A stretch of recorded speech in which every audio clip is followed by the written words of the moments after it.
키 좀 높은 것만 그냥 한번 땡겨 한번 질러보죠.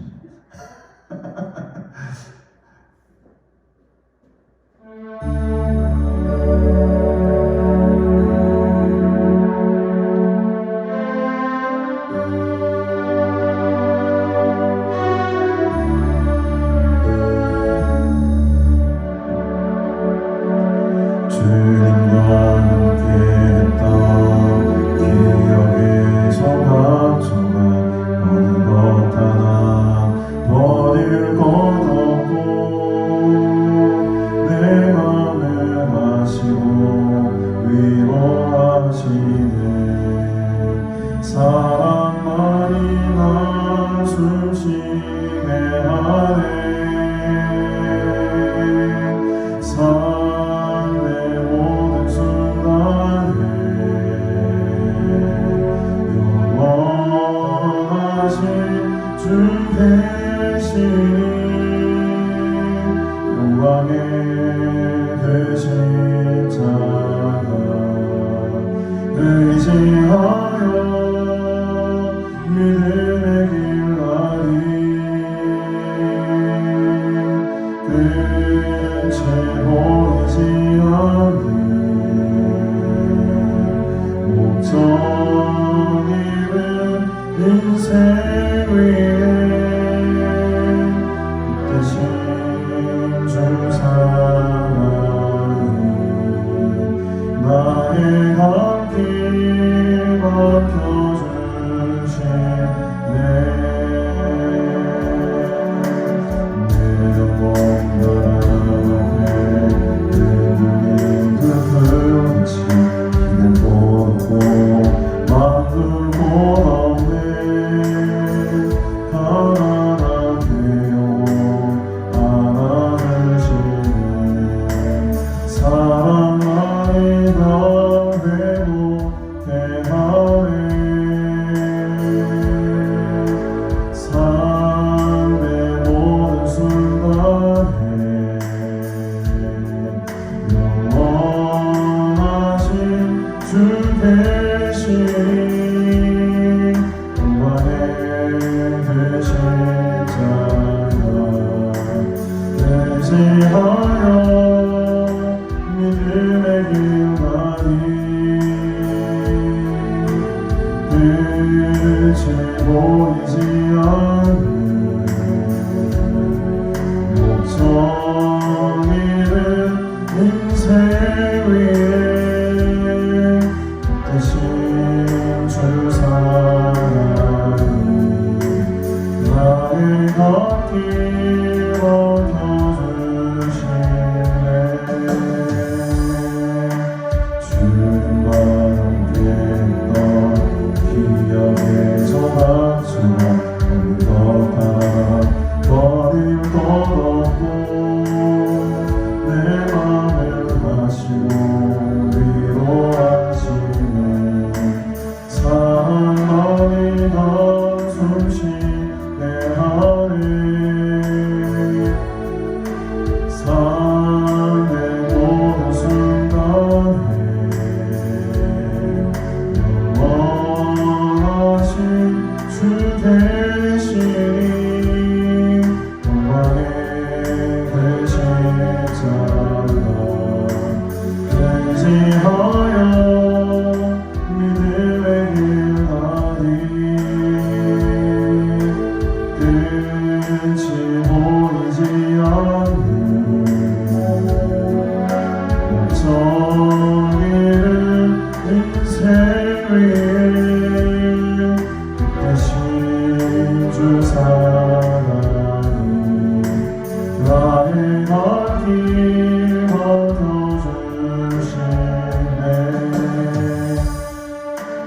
내 영혼 앞에 흔들린 불꽃같이 기댈 곳 없고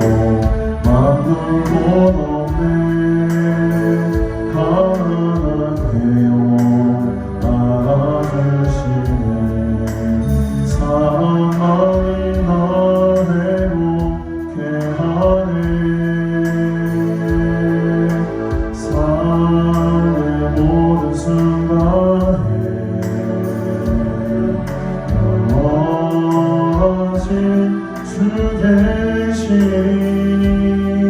영광에 되신 자가 의지하여 이들의 길 가니 끝이 보이지 않는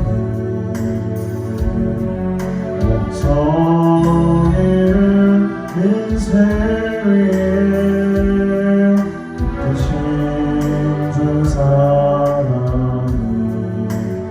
나의 갓길 밝혀주시네.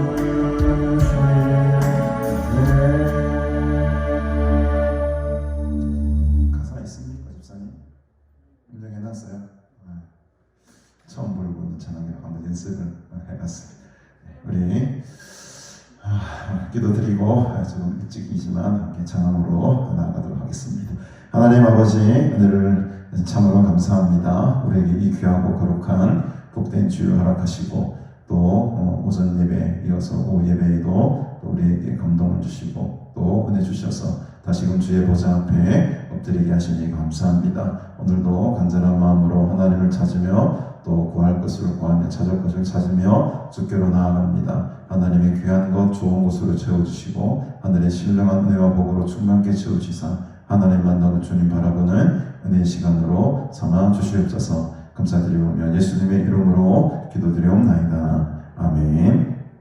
우리 2차 부터 한번 불러보시겠습니다. 내 평생 살아온 길 주의 은혜라. 함께 내려보십시다.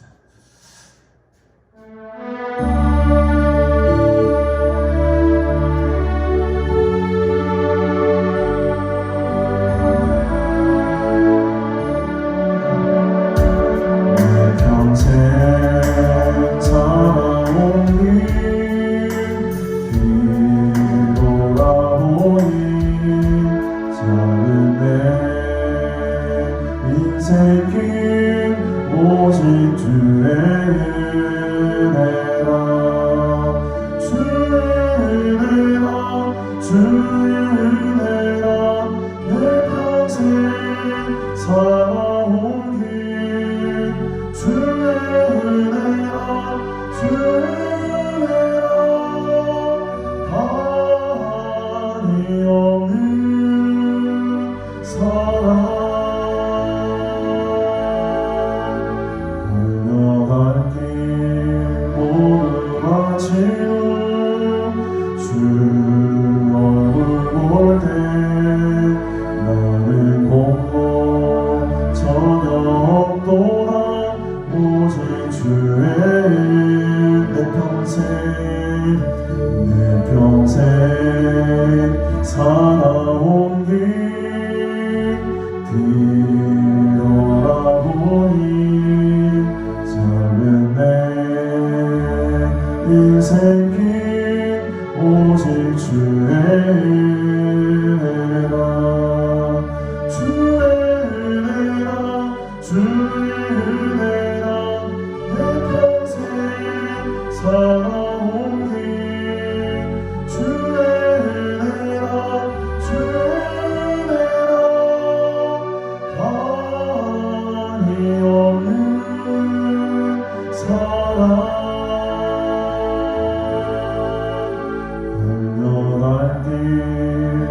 때 나는 공로 전혀 없도다 오직 주의 은혜라 지금까지 지내온 것 주의 크신 은혜라 한이 없는 주의 사랑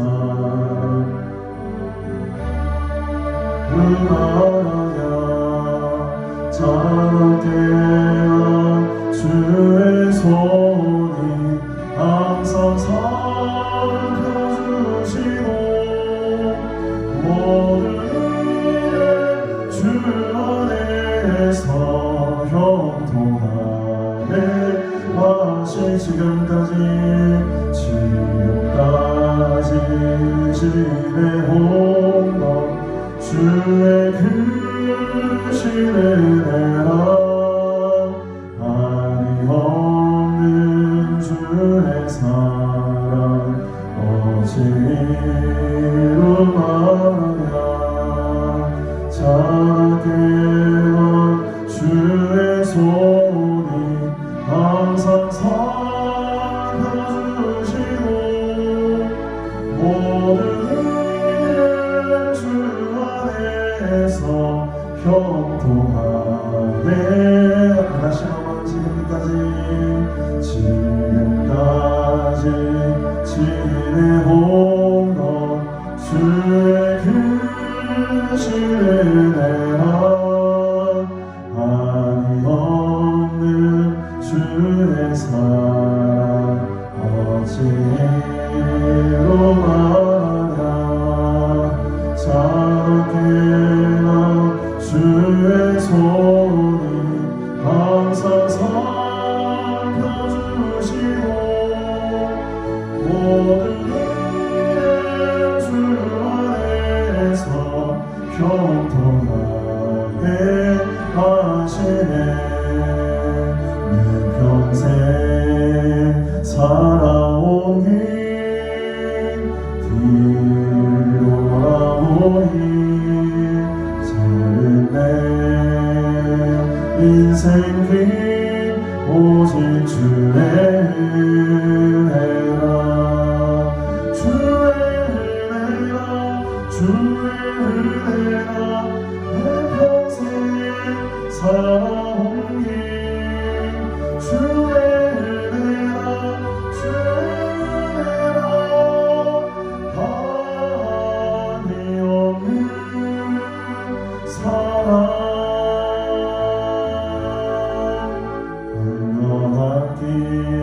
모두 마치는 주 얼굴 볼 때 나는 너 전혀 없도다 내 평생 살아온 길 뒤돌아보니 작은 내 인생 길 오직 주의 은혜라 주의 은혜라 주의 은혜라 내 평생 살아온 길 주의 은혜라 주의 은혜라 한이 없는 사랑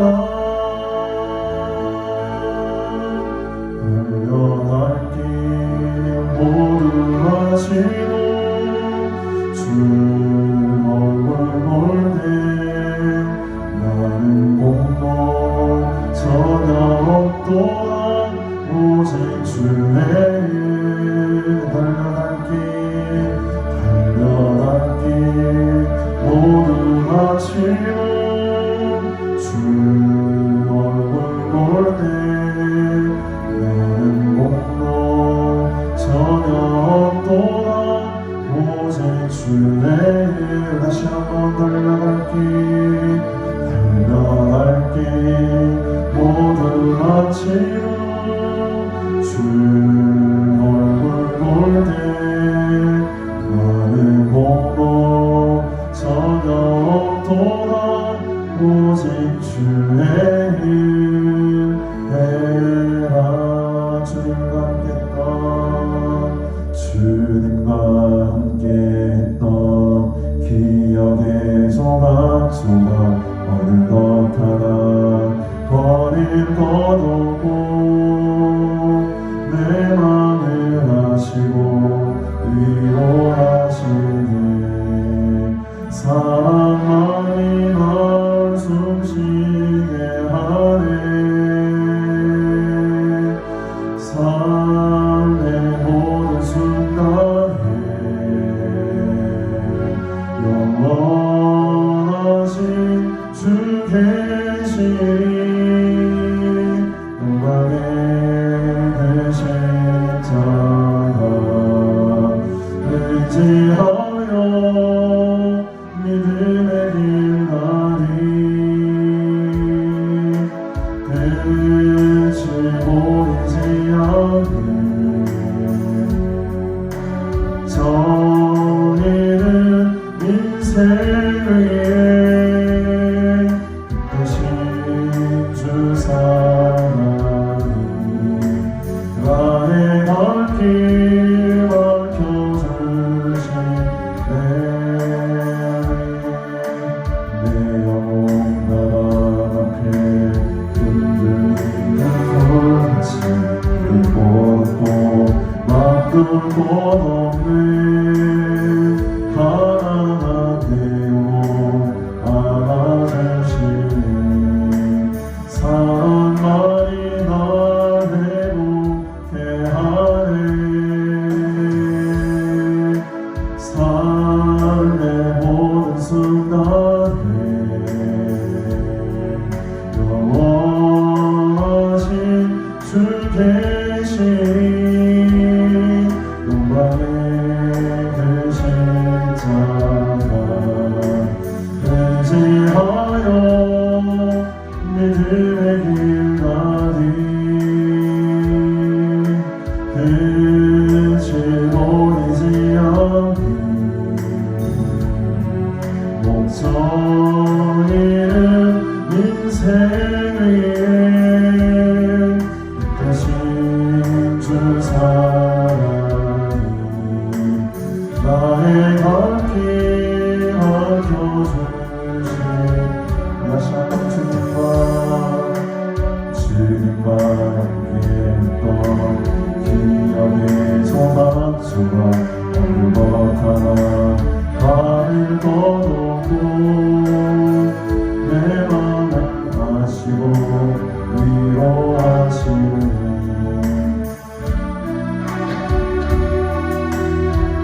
애하네 삶의 모든 순간에 원하신 주 계시니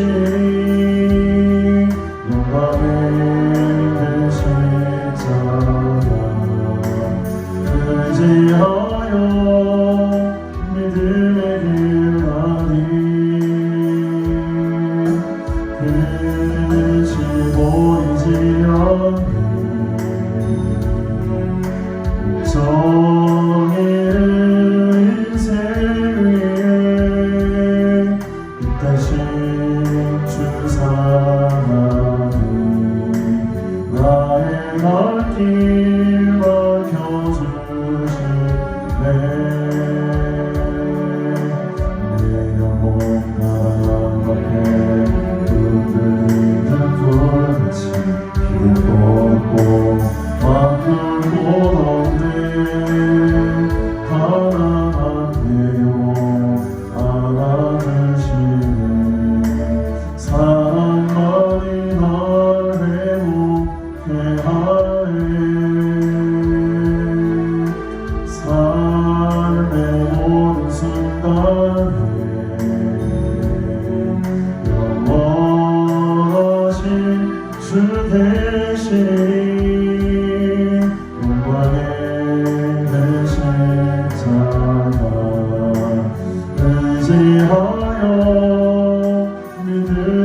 나의 발길 밝혀주신 다시 한번 삶의 모든 순간에 삶의 모든 순간에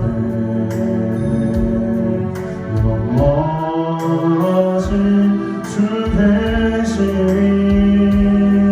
영광의 그 십자가 의지하여 믿음의 길 가니 끝이 보이지 않는 목적 잃은 인생 위에 다시 주 사랑이 나의 발길 밝혀주시네 세상 나면하고 세상 나면하고 삶의 끝이 와도 주 없이 살 수 없네 주만이 내 영광 영치 않는 진리 주 없이 살 수 없네 내 주 없이 살 수 없네 내 주 없이 살 수 없네 내 인생의 등대 삶의 소원 내 주 없이 살 수 없네 좋으신 아버지 진실하신 주로 주 없이 살 수 없네 내 소원 내 위로 내 영광 내 믿음 주 없이 살 수 없네 내 주 없이 살 수 없네 내 주 없이 살 수 없네 내 인생의 등대 내 삶의 소망 내 주 없이 살 수 없네 세상 변화로 삶의 끝이 와도 주 없이 살 수 없네 주만이 내 영광 영치 않는 진리 주 없이 살 수 없네 내 주 없이 살 수 없네 내 주 없이 살 수 없네 내 인생의 등대 삶의 소망 내 주 없이 살 수 없네 좋으신 아버지 진실하신 주로 주 없이 살 수 없네 내 소망 내 위로 내 영광 내 기쁨 주 없이 살 수 없네 내 주 없이 살 수 없네 내 주 없이 살 수 없네 내 인생의 등대 내 삶의 소망 내 주 없이 살 수 없네 아멘 우리 주님이 내 인생의 등대가 되어주는 줄로 믿습니다 그렇습니다 우리가 이 가사처럼 목적 잃은 인생 가운데에 빛 되신 주 사랑이 나의 갈 길을 밝혀주셨다. 우리 인생의 등대가 되시고 우리의 빛이 되시는 분이 우리의 인생을 이끌어 가시고 나의 갈 길을 밝혀주실 줄로 믿습니다. 오늘 이 열왕기하에 등장하는 이 아하시아라는 왕이 이 찬송의 꿈을 좀 잘했더라도 참 이 비참한 인생을 살지 않았을 텐데, 그 인생의 등대를, 인생의 빛을 바라보지 못하고 엉뚱한 데 가서 지금 그 빛을 찾았어요. 엉뚱한 데 가서 그 무릎을 묻습니다. 그 결과 아주 비참하게 하나님의 심판을 받게 되는 그 모습이 오늘 본문에 기록이 되는데, 오늘 그 내용을 한번 보도록 하겠습니다. 열왕기하, 이제 열왕기상에서 열왕기하로 넘어갑니다. 열왕기하 1장 1절부터 우리 마지막 18절까지 말씀 함께 보겠습니다. 열왕기하 1장 피시고 1절부터 18절까지 말씀 함께 봅니다. 아합이 죽은 후에 모압이 이스라엘을 배반하였더라. 아하시아가 사마리아에 있는 그의 다락 난간에서 떨어져 병들매 사자를 보내며 그들에게 이르되 가서 에그론의 바알 세부에게 이 병이 낫겠나 물어보라 하니라. 여호와의 사자가 디셉 사람 엘리야에게 이르되 너는 일어나 올라가서 사마리아 왕의 사자를 만나 그에게 이르기를 이스라엘의 하나님이 없어서 너희가 에그론의 바알 세부에게 물으러 가느냐. 그러므로 여호와의 말씀이 네가 올라간 침상에서 내려오지 못할지라 네가 반드시 죽으리라 하셨다 하라. 엘리야가 이에 가니라. 사자들이 왕에게 돌아오니 왕이 그들에게 이르되 너희는 어찌하여 돌아왔느냐 하니 그들이 말하되 한 사람이 올라와서 우리를 만나 이르되 너희는 너희를 보낸 왕에게로 돌아가서 그에게 고하기를 여호와의 말씀이 이스라엘의 하나님이 없어서 네가 에그론의 바알 세부에게 물으려고 보내느냐. 그러므로 네가 올라간 침상에서 내려오지 못할지라 네가 반드시 죽으리라 하셨다라 하더이다. 왕이 그들에게 이르되 올라와서 너희를 만나 이 말을 너에게 한 그 사람은 어떤 사람이더냐. 그들이 그에게 대답하되 그는 털이 많은 사람인데 허리에 가죽띠를 띠었더이다 하니 왕이 이르되 그는 디셉 사람 엘리야로다. 이 50부장과 그의 군사 50명을 엘리야에게로 보내매 그가 엘리야에게로 올라가 본즉 산 꼭대기에 앉아 있는지라. 그가 엘리야에게 이르되 하나님의 사람이요 왕의 말씀이 내려오라 하셨나이다. 엘리야가 50부장에게 대답하여 이르되 내가 만일 하나님의 사람이면 불이 하늘에서 내려와 너와 너희 50명을 살릴지로다 하매 불이 곧 하늘에서 내려와 그와 그의 군사 50명을 살랐더라. 왕이 다시 다른 50부장과 그의 군사 50명을 엘리야에게로 보내니 그가 엘리야에게 말하여 이르되 하나님의 사람이여 왕의 말씀이 속히 내려오라 하셨나이다 하니 엘리야가 그들에게 대답하여 이르되 내가 만일 하나님의 사람이면 불이 하늘에서 내려와 너와 너희 50명을 살릴지로다 하며 하나님의 불이 곧 하늘에서 내려와 그와 그의 군사 50명을 살랐더라.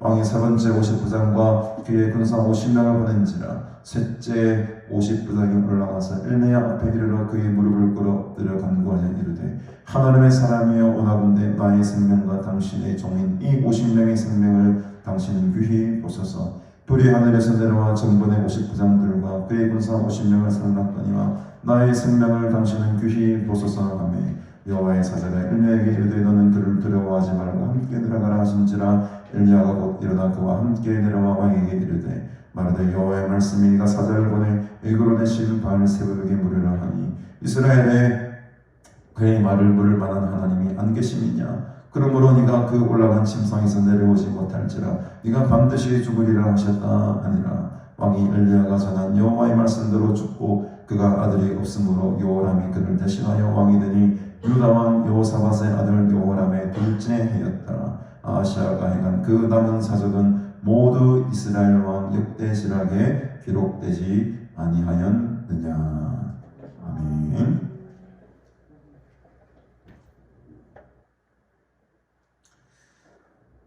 아하시아라는 왕이 오늘 주인공, 불운의 주인공이라 할 수 있겠습니다. 아하시아. 이 아하시아 왕은 우리 열왕기 3을 한번 앞에 잠깐 보시면 끝부분에 보시면 열왕기상 22장 그리고 51절에 보면 유다의 여호사밧 왕 제17년에 아합의 아들 아하시아. 아하시아는 아합의 아들이었습니다. 아합의 아들 아하시아가 사마리아에서 이스라엘의 왕이 되는데 얼마 동안 다스립니까? 단 2년 동안 다스려요. 2년 동안 다스리는 아주 짧은 통치를 했던 왕이 바로 이 아하시아입니다. 이 아하시아가 오늘 열왕기하 1장의 주인공이 되는 거죠. 1절을 보십시다. 아합이 죽은 후에, 그렇죠. 아합이 죽은 후에, 아합의 아들이 이 아하시아입니다. 이 아합이 죽은 후에 모압이 이스라엘을 배반하였다라는 배경이 나옵니다. 1절이 참 조금 생뚱맞기는 합니다. 바로 이 2절부터 시작해도 별 무리가 없는데 왜 지금 이 1절을 기록했을까요, 여러분? 이 아합 왕은 오므리 왕조의 두 번째 왕이죠. 오므리 왕, 그다음 아합, 그다음에 아시아, 그다음 여호람 이래가지고 그 4대가 이 오므리 왕조의 왕들이 됩니다. 근데 이 오므리 왕조가 상당히 좀 강력한 왕조였는데 그러나 이 아합의 죽음으로 말미암아 이 오므리 왕조가 서서히 기울게 됩니다. 기울게 되고 결국에는 나중에 예후라는 사람을 통해서 다시 반정이 일어나게 되고 쿠데타가 일어나게 되죠. 조금 소리를 좀 줄일까요? 그런 소리가 들리네. 그래서 이 배경이 중요하다는 거죠. 이 아합이 얼마나 못된 왕입니까? 사실은 아합은 악한 왕이긴 하지만 어찌 보면은 이 이세벨을 잘못 만나는 바람에 그 악한 길로 걸어갈 수밖에 없었던 그런 왕이었는데 이 불운의 이 아합 왕이 죽음으로 말미암아 모압이 이스라엘을 배반했다라고 합니다. 이 시대의 배경이 어떠냐면 이 아합 왕조, 이 오므리 왕조가 강력한 왕권으로 그 당시에 많은 지역을 다스리고 이제 통일을 이루고 아주 막강한 국가로 성장을 했는데 이 아합이 죽음으로 말미암아 이제 전세가 점점 역전당하는 거예요. 모압이 원래는 이 북이스라엘의 어떤 속국이었다면은 이 아합이 죽자마자 모압이 드디어 이스라엘에게 반기를 드는 거죠. 우리도 독립하겠다는 겁니다. 그러니 이 이스라엘이 이제 점점점 기울어져 가고 있다라는 것을 이 1절 한 절 부분을 통해서 우리가 알 수 있게 되는 겁니다. 이때 어떤 일이 일어나냐? 2절에 보니까 아하시아가 사마리아에 있는 그의 다락 난간에서 떨어져 병이 들었다고 합니다. 구체적으로 어떤 병이 들었는지 모르겠지만 여러분 난간에서 한번 떨어져 보십시오. 무슨 병에 걸리겠습니까? 난간에서 떨어지면 거의 한 100% 골절 되겠죠. 지금 고관절이 부러지든지 다리가 부러지든지 아니면 뇌진탕으로 머리가 좀 손상이 되든지 어쨌든 이 난간에서 뭘 했는지 모르겠는데 그 난간에 있다가 다락 난간에서 툭 떨어져 버립니다. 근데 불행인지 다행인지 모르겠습니다. 그 자리에 죽지 않고 그곳으로 인해 가지고 병이 들어버려요. 골골하게 됩니다. 여러분 그때 여러분 같았으면 어떻게 하겠습니까? 병이 들면은 우리는 당연히 하나님을 찾겠죠. 오늘 우리가 오전 예배 때 기도했던 것처럼 간청하고 끈질기게 우리 오늘 김상하 선생님 제목을 뻔뻔스럽게 이렇게 뻔뻔스럽게 기도하라 이렇게 제목을 했으면 더 좋았을 뻔했다는 은혜를 저한테 주십니다. 아주 뻔뻔스럽게 이 간청하다는 말이 아주 뻔뻔스럽게 얼굴에 천팔 딱 깔고 그냥 구하는 게 그런 기도라고 했지 않습니까? 우리는 그 철판 딱 깔고 하나님 내가 잘못이 있지만은 하나님께만 내가 도움을 구하면 이 병에서 낫게 해주십시오. 하나님을 찾아야 되는데 하나님께 지금 우리의 시선을 돌려야 되는데 그렇게 하라고 지금 난간에서 떨어지게 만드셨는데 이 아시아가 하나님을 찾지 않고 지금 누구를 찾습니까 여러분? 에그론의 신 바알 세부백에 이 병이 낫겠나 안 낫겠나 물어보라. 얼마나 어리석습니까 여러분? 이 에그론이 어디에 있습니까? 에그론이라는 뜻은 불모의 땅이라고 뜻을 해요. 블레셋 지역에 있는 땅이죠. 굉장히 먼 지역입니다. 북이스라엘은 저 위쪽에 있잖아요. 지금 이 아시아는 남유다 왕이 아닙니다 여러분. 북이스라엘 왕이에요. 남유다 왕 같았으면 그나마 블레셋 땅 가까우니까는 그렇다 이해를 조금이라도 할 수 있겠지만 저 위에 북이스라엘 사마리아에서 여러분 이 에그론이라는 땅 블레셋 땅이 어딘지 아시죠 여러분? 저 남쪽 있는 유대 광야 지나가지고 저 남쪽에 있는 거기가 블레셋 땅 아닙니까? 그 먼 곳에까지 사자를 보내가지고 바알세부에게 바알세부에게 물어봐라. 모르겠어요. 그냥 뭐 그 신에게 물어봐라 했는지 직접 블레셋 에그론까지 갔는지는 모르겠습니다만 어쨌든 간에 이 바알세봅이라는 신을 섬기고 있었다는 것이 치명적인 것이었어요. 그래서 바알세봅을 우리가 잘 알고 있는 바알세불은 잘 알죠. 바알세불과 바알세봅이 어떻게 다를까? 뭐 한 끗 차이긴 합니다만 사실 이 바알세불이라는 말은 하늘의 주다라는 뜻을 가지고 있어요. 하늘의 주. 굉장히 이방신의 이름이지만 이름 대단하죠. 하늘의 주다. 근데 조금만 한 끗만 딱 다르게 해서 바울세북이라고 부르면은 이건 완전히 뜻이 달라집니다. 저도 이제 이게 주석을 보니까 이런 뜻을 가지고 있더라고요. 날아다니는 파리. 이 신의 이름이 바알세북이 되는 순간에 하늘의 주에서 파리가 되어버려요. 날아다니는 파리가 되어버려요. 근데 여러분 이 파리를 지금 신으로 삼고 있는 이 바알세북에게 그래서 이 학자들은 이 바알세불, 이 하늘의 주라는 말을 아주 이렇게 뭡니까 좀 비꼬아서 별명 같은 걸 붙인 것이 바알세북이 아니겠는가 그런 식으로 이제 해석하는 분도 있는데 어쨌든 간에 이 바알세봅이라는 얼토당토 아니하는 이 파리 같은 신에게 물어보는 거예요. 이 내 병이 낫겠는가 안 낫겠는가. 얼마나 갑갑합니까 여러분. 얼마나 물어볼 인간이 신이 없으면 그 바알세봅이라는 그 파리 날아다니는 파리한테 지금 가서 지금 물어보라고 하겠습니까 여러분. 아무리 바보 같아도 이런 바보가 없는 거예요. 근데 이게 사람이 생명이 왔다 갔다 하고 위기가 몰리면 뭐라도 붙들고 싶은 그런 어떤 심리가 있는가 봐요. 이거라도 한번 붙들어 가야지. 그래서 이 바알세봅에게 물어보라. 그러니까 이제 이 여호와의 사자가 디셉 사람 누구에게 나타나게 됩니까? 바로 우리가 잘 알고 있는 엘리야에게 나타납니다. 지금 오늘 이 본문에서 엘리야의 거의 마지막 사역입니다. 엘리야의 마지막 사역이 이제 이루어지게 되는데 이 여호와의 사자가 갑자기 엘리야에게 이제 임하면서 너는 일어나 올라가서 사마리아 왕의 사자들을 만나라. 아마 사마리아 왕이라는 것은 아시아죠. 북이스라엘 수도가 사마리아니까 그 사마리아 왕이 사자를 보낼 텐데 그 사자들을 만나서 그 사자들에게 이렇게 말을 해라. 이스라엘에 하나님이 없냐? 왜 너희가 에그론의 신 그 바알세봅에게 물을 가냐? 여호와의 말씀이 내게 임했는데 이 말씀이 임했다. 4절에 보니 네가 올라간 침상에서 내려오지 못할지라. 네가 반드시 어떻게 하리라? 죽으리라. 와, 무마무시한 하나님의 예언의 말씀을 엘리야가 그 사자들에게 하게 됩니다. 네가 올라간 침상에서 내려오지 못할지라. 네가 반드시 죽으리라. 그 말을 듣는 사자들이 벌벌벌 떨었겠죠. 그러면서 왕에게 돌아옵니다. 5절에 보니까 왕이 그들에게 이르되 왜 이렇게 빨리 들어왔노? 그렇게 금방 답이 왔나? 그들이 말하되 한 사람이 올라와서 우리를 만나. 한 사람은 바로 엘리야겠죠.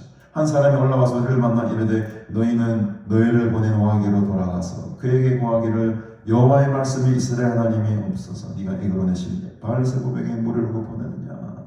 그러므로 네가 올라간 침상에서 내려오지 못할지라. 네가 반드시 죽으리라고 그 엘리야 어떤 한 사람이 우리에게 말했는데 이걸 그대로 지금 왕에게 제가 보고합니다. 왕이 활짝 놀라는데 그가 도대체 누군데? 어떻게 생겼던데? 8절에 보니 그들이 그에게 왕에게 대답하되 털이 많은 사람. 엘리야가 뭐 털이 좀 많았나 봐요. 털이 많은 사람인데 허리에 가죽띠를 떼고 있었습니다. 그랬더니 아시아가 옳거니 이 사람은 엘리야구나. 그 우리 아버지 아방을 그렇게 힘들게 하고 아방과 함께 싸움했던 영적으로 그 갈멜산에서 겨루기를 했던 그 어마무시한 엘리야 선지자가 그가 디셉 사람 엘리야구나 라고 하면서 여기서 납작 엎드려야 되잖아요. 여러분 이 경고의 메시지를 받았으면 납작 엎드려야 될 것 아닙니까? 근데 이게 한번 강박한 마음이 들면 이 고집이 한번 들면은 어느 누구도 막지 못합니다. 열받아가지고요 50부장을 보냅니다. 50명을 대동하고 50부장을 보내서 엘리야에게로 보냅니다. 그가 엘리야에게로 올라가 본즉 산 꼭대기에 앉아 있습니다. 엘리야가 산 꼭대기에 엘리야는 산을 좋아하는 것 같아요. 산 꼭대기에 올라가서 기도하고 있었겠죠. 그가 엘리야에게 59장에 이릅니다. 하나님의 사람이여 왕의 말씀이 내려오라 하셨나이다. 내려오라 하셨나이다. 그랬더니 엘리야가 59장에 대답합니다. 내가 만일 하나님의 사람이면 불이 하늘에서 내려와 너와 너의 50명을 살을지로다. 즉시로 불이 확 하늘에서 내려와가지고 엘리야는 불의 종인 것 같아요. 불을 잘 내리는 것 같아요. 불이 확 순식간에 그 50명을 확 태워요. 한 명도 아니고 말이죠. 50명을 불 한 방으로 확 태운다. 엄청난 일이 발생하는 겁니다. 이 정도 했으면은 아시아가 좀 정신을 차려야 되잖아요. 정신을 차려야 되지 않습니까? 이 고집이 얼마나 독한 고집인지 여러분 11절에 보니까 왕이 다시 다른 50부장과 다른 또 군사 50명을 부르다가 엘리야를 잡아와요. 똑같이 말합니다. 하나님의 사람이여 왕의 말씀이 속히 내려오라 하십니다. 이제는 속히가 붙어요. 9절에는 그냥 왕의 말씀이 내려오라고 하셨습니다. 11절 두 번째 사람들을 보낼 때는 빨리 내려오라고 합니다. 속히 내려오라고 합니다. 내가 지금 당장 당신을 붙들어 잡아서 내려가야 되겠습니다 라고 하니까 역시 하나님 불이 하늘에서 내려와서 50명을 다시 두 번째로 확 살게 됩니다. 여러분 이 왕과 인간의 고집이 얼마나 강합니까? 이쯤 되면은 두 발 두 손 다 들어야 되잖아요. 어마무시한 사건이 일어난 것 아닙니까 여러분? 50명, 100명, 100명, 102명 부장 따로 빼고 50명 있다면 거의 100명이라는 사람이 지금 한순간에 지금 불살라가지고 지금 다 죽어버렸는데 이쯤 되면 정신을 좀 버쩍 차려야 되잖아요. 근데 정신을 못 차립니다. 세 번째 또 보냅니다. 13절 왕이 세 번째 50부장과 그의 군사 50명을 보냅니다. 근데 여러분 이 셋째 50부장 막 다리가 떨리는 거예요. 앞에 첫 번째 50부장, 두 번째 50부장 다 불살라가지고 한 사람도 살아 돌아온 사람이 없는데 여러분의 셋째 50부장 같았으면 어떻겠습니까? 그 산에 올라가는 발걸음이 아이고 이거 내 가면 이제 바로 죽었겠네. 바로 죽었겠네. 내가 바로 지금 이 자리를 막 피하고 싶은데 이 왕이 문명이니까 안 갈 수도 없고 가면 죽음 당할 거고 돌아버리겠네. 미쳐버리겠네. 아마 탈영하고 싶어. 아마 집으로 돌아가고 싶어. 이런 마음 안 들었겠습니까 여러분? 무시무시한 지금 죽음의 길을 걸어간 건 아닙니다. 그때에 이 셋째 50부장이 지혜를 발동합니다. 앞에 두 50부장과는 다르게 어떻게 합니까? 엘리야 앞에 이르러 그의 무릎을 꿇어요. 이게 뭡니까? 무릎을 꿇다라는 것은 당신의 말에 내가 두 손 두 발 다 들고 순종하겠다는 말 아닙니까?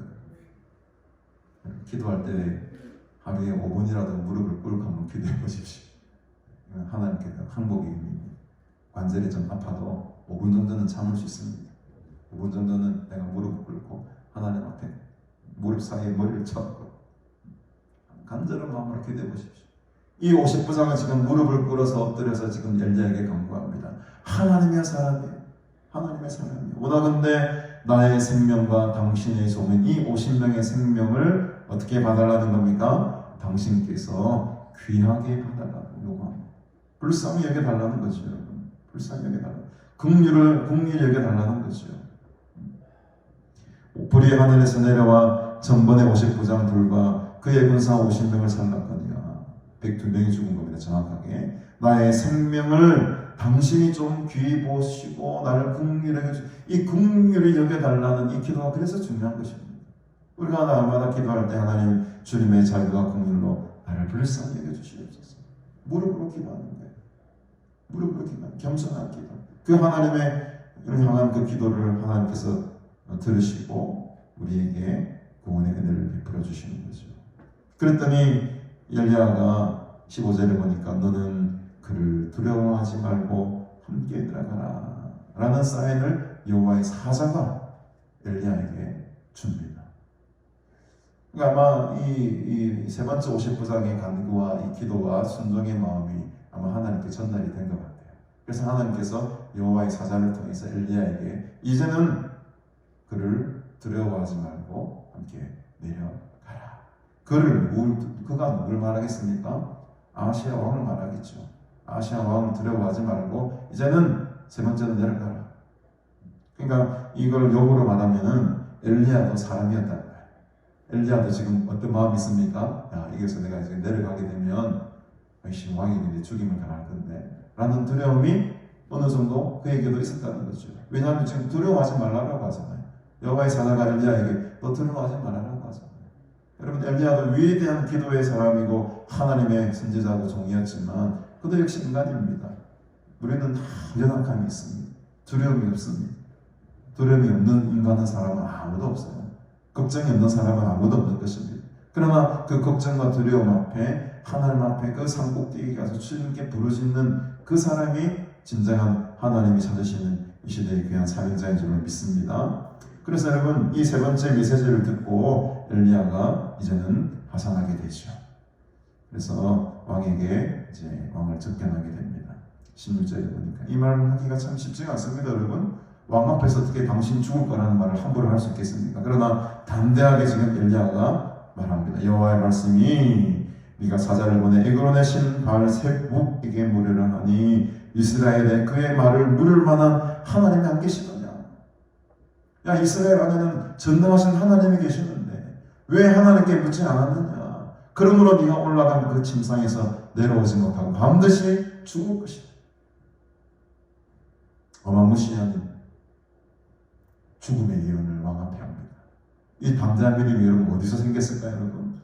누가 감히 왕 앞에 나가가지고 왕 당신은 침상에서 죽게 될 겁니다. 이거 죽음을 각오하지 않으면 이 말씀을, 이 예언의 말씀을 대언할 수가 없습니다. 그렇지 않겠습니까, 여러분? 아무리 그 말씀을 내가 받았다 하더라도 왕 앞에 가면 들리냐? 이거 내가 말했다가는 진짜 내 죽는데. 이제 죽음을 각오하고서라도 어쩔 수 없는 거. 왜? 이 선지자는 하나님께 받은 말씀을 전해야 될 의무와 책임이 있는 자입니다. 어쩔 수가 없어요. 죽음을 각오한 겁니다. 여러분, 우리 복음을 들고 나갈 때 생명을 들고 나가야, 생명 물고 나가야 됩니다. 어설프게 알고 이것 좀 하고 내가 싫은 거 좀 미루고 이것 좀 돼. 그렇게 계산적으로 해가지고는 우리가 하나님의 일을 감당할 수는 없는 거죠. 생명 물고 나가라. 군인 정신 안 되면 되게 하라. 그 정신 가지고 특천사의 정신으로 적진 한가운데로 들어가야 되는 거예요. 그런 전투적인 믿음의 사람들이 다 되시기를 주님으로 축복합니다. 그런 사람 되셔야 됩니다. 되셔야 돼요. 연약한 사람, 나약한 사람, 조금 바람 풍파에 마음이 흔들려 넘어지고 그러지 말고 꿋꿋하게 그냥 함께 가는 거예요. 잠잠하게 주님만 바라보고 가는 겁니다. 어떤 세상 소리가 들리고 어떤 마음의 소리가 들리고 어떤 잡소리가 들려도 귀찮아요. 지절 안 하는, 걔는 지절 안 하는, 걔는 지절 안 하는 겁니다. 감대한 마음으로 그냥 앞만 보고 나가는 거예요. 생명 걸고 나가는 겁니다. 지금 엘리야가 생명 걸고 지금 왕 앞에 선 거예요. 네가 반드시 죽을 것이다. 와, 무마무시한 이 예언을 하지 않겠습니까, 여러분? 그 말대로 그대로 이루어집니다. 17절에 보니 왕이 엘리야가 전한 여호와의 말씀대로 죽고 그가 아들이 없으므로 여호람이 그를 대신하여 왕이 되었다. 이 여호람은 아합의 또 다른 아들이죠. 그러니까 아시아 입장에서 보면 배달의 형제인지 친형제인지 모르겠지만 형제예요, 형제. 그 여호람이라는 사람이 또는 이제 나중에 성경 요람이라고도 나옵니다. 여호람이 그를 대신해서 왕이 되었다. 근데 참 아이러니한 것은 그 당시 유다 왕 여호사밧의 아들 이름도 여호람이에요. 그러니까 이제 헷갈리죠. 이 여호람이라고 했을 때는 이게 북이스라엘의 왕인지 남유다의 왕인지 이제 막 헷갈리게 되는 부분이 있는데, 그래서 아마 뒤에는 여호람을 요람이라고도 부르지 않았나 하여튼 뭐 그런 생각도 듭니다만, 어쨌든 간에 헷갈리지 마십시오. 여호람은 북이스라엘에도 여호람이 있었고 남유다에도 여호람이 있었다는 거죠. 중요한 것은 이 아시아의 잘못된 질문, 잘못된 물음, 잘못된 기대감, 이것으로 말미암아 자기의 삶이 완전히 지금 엉망진창돼 버리는 것 정도가 아니고 아예 삶이 끝나버리게 되는, 죽음의 심판을 받게 되는 이 어마무시한 일을 당하게 되었다는 겁니다. 여러분, 우리는 여러분들 가운데는 그런 분이 안 계시겠지만 우리가 어려운 일을 당하거나 삶을 살아갈 때 꼭 물어봐야 될 대상이 있습니다. 누구한테 물어봐야 됩니까? 서정환 목사한테 물어봐야 됩니까? 누구한테 물어봐야 됩니까? 하나님께 물어봐야 돼요. 하나님께 물어보는 것이 가장 정확한 정답입니다. 그게 잘 믿음의 확신이 안 오고 마음의 확신이 안 오니까는 목사님들의 어떤 예언이 막 필요하고 목사님들의 그 말씀이 막 의지가 되고, 물론 주의 종을 통해서 선포되는 그 말씀이 하나님의 대언의 말씀이기 때문에 필요하죠. 그러나 그보다 더 중요한 것은 내가 하나님을 만나야 되는 거예요. 내가 하나님께 만나고 내가 하나님과 씨름하고 내가 하나님으로부터 귀한 음성과 감동을 받을 때에 참다운 인생의 해답이 거기 있는 것입니다. 오늘 여러분들은 오전에도 기도하는 것 우리가 잘 깨달았고 교훈을 얻었는데, 정말 물을 때 잘 물어봐야 되는 겁니다. 제가 직장 생활할 때 서울에서 보면 제가 그 이래봬도 강남에서 근무를 하는 거예요. 강남 스타일, 역삼동, 그 대치도, 강남, 삼성역, 이 젊은 사람들의 그 로망 아닙니까? 거기서 일해보고 싶은 게. 근데 저는 로망 같은 게 하나도 난 그렇게 싫더라고요. 답답하고 가까워하고 공기도 안 좋고 소음 많고 정신없고. 근데 그 강남에 이제 근무를 할 때 보면요, 참 아이러니하게도 그렇게 잘 배우고 좋은 직장 다니는 사람들이 제일 많이 찾아가는 데가 어딘지 아십니까? 특별히 여자들. 그 청담동, 그 청담동이 가깝습니다. 또 거기 무슨 동이지? 압구정동. 꼭 버스만 타면 한 10분, 15분 가는 거리. 꼭 근무 마치고 나면은 거기를 달려가요. 거기에 달려 뭘 하겠습니까, 여러분? 점심 한번 점심인데 막 10만 원, 그 당시 옛날에 10년 전에 10만 원 큰 돈이거든요. 10만 원, 저 비싼 거는 막 20만 원, 30만 원 주고 정도로 가요. 근데 내보고 따라가서 하더라고. 근데 하도 궁금해가지고 어디가 어떻게 생긴 건지 한번 보고 싶어가지고 한번 따라가봤어요. 압구정동에 점집을. 야, 점집들이 한두 군데가 있는 게 아니에요. 딱 들어가니까 이 카페 거리처럼 점집이 쫙 이렇게 배열이 돼 있더만요. 이렇게 쫙. 근데 거기다 요한하는 사람들은 줄이 많이 서 있고, 예약을 하고 가지 않으면은 점 볼 수가 없어. 우리 여자 직원들 3명하고 더 뒤에 따라가가지고 함께 하는 거 한번 봤죠. 상세한 이야기는 하지 않겠습니다만, 어쨌든 이 세상 사람들이 말입니다, 물을 데가 없어가지고 그런 데 가서 돈을 내고 먹고 있다는 거예요. 그게 미래에 대한 확신, 앞날에 대한 불안감. 그 대부분 물어보는 게 뭐겠습니까? 내 결혼 언제 하죠? 20대 후반, 30대 초반 다 그랬으니까 내 결혼 언제 할까요? 그 중에 한 명 아직도 결혼 못하고 있어요. 이야기를 들어보니까 20년이 지났는데 아직 결혼 못하고 있다니까. 분명히 그 점치는 여자가 조만간 결혼한다 했거든요. 근데 지금 20년이 지나도 결혼 못하고 홀로 솔로로 지금 있어요. 이 점 보는 게 왜 그렇게 했냐면, 이 마음속에, 인간의 마음이라는 속에 뭔가를 의지해야 된다라는 그런 공허함이 있거든요. 확신이 없거든요. 미래에 대한 불안함이 있거든요. 그러니까 누군가에게는 물어봐야 돼. 누군가에게는 내 인생의 해답을 좀 시원스럽게 대답을 해줘야 될 존재가 필요한 거죠. 그러니 아시아가 어리석게도 여러분, 그 파리, 날아다니는 파리를 섬기는 그 파리신 같은 그 신에게 물어본다는 거, 자기의 운명을, 자기의 죽음을, 자기의 생사를. 얼마나 어리석은 일입니까? 우리는 그런 어리석은 사람이 아니고 하나님을 찾는 복된 사람으로 주께서 우리를 불러주셨습니다. 너무너무 감사하죠. 우리는 인생의 해답을 알고 있습니다, 여러분. 우리의 결국을 알고 있어요. 믿음과 확신 속에 우리는 소망을 바라보며 사는 사람들입니다. 엘리야처럼 여러분 산 꼭대기에 가서 하나님을 찾으시길 바랍니다. 하나님을 부르짖으시길 바랍니다. 하나님의 음성을 듣는 것이 인생의 최고의 응답이다. 주님 오시는 그날까지 그래서 이 가나안 수양들은 망할 리가 없다는 거예요. 그 하나님의 사람들이, 주님을 찾는, 주님의 음성을 사모하는 사람들이 어쨌든 구역구역 이 동산에 올라올 겁니다. 왜? 산에서, 이 산꼭대기에서 주님을 부르짖는 수많은 성도들이 하나님께서 예배해 두셨기 때문입니다. 저는 그렇게 믿고 확신합니다. 오늘 우리에게 주신 이 교훈의 말씀들, 오직 하나님에게만 붙고 하나님만 의지하고 주의 음성을 사모하며 기도할 때에 그때 받는 음성과 응답이 인생의 목적이 되는 것이고 우리가 나아가야 될 방향인 줄로 믿으시기를 바랍니다. 그래 하늘의 신령한 복과 은혜를 충만히 누리면서 주의 귀한 음성 들으며 또 주님과 동행하며 살아가시는 복된 인생 살아가시는 여러분 모두가 다 되시기를 주님의 이름으로 축복합니다. 기도하겠습니다. 하나님 아버지, 은혜를 참으로 감사합니다.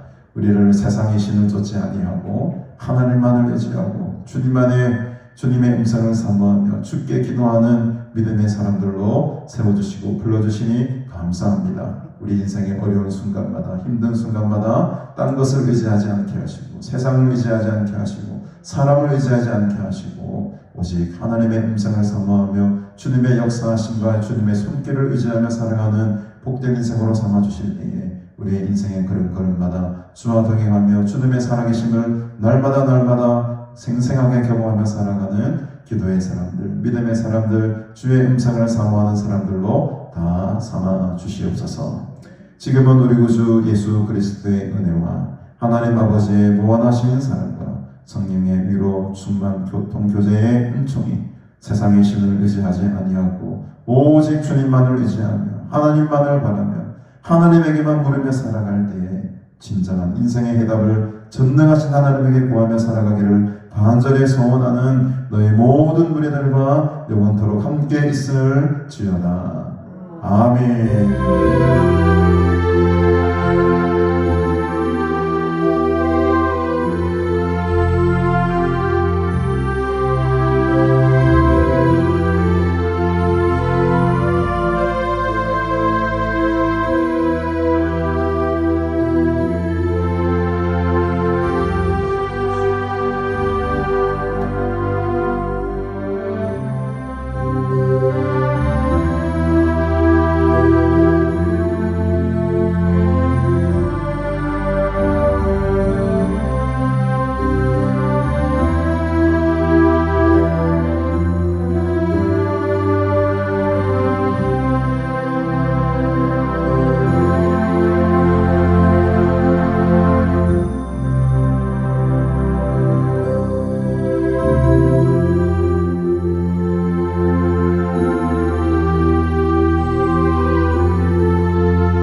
맞아요.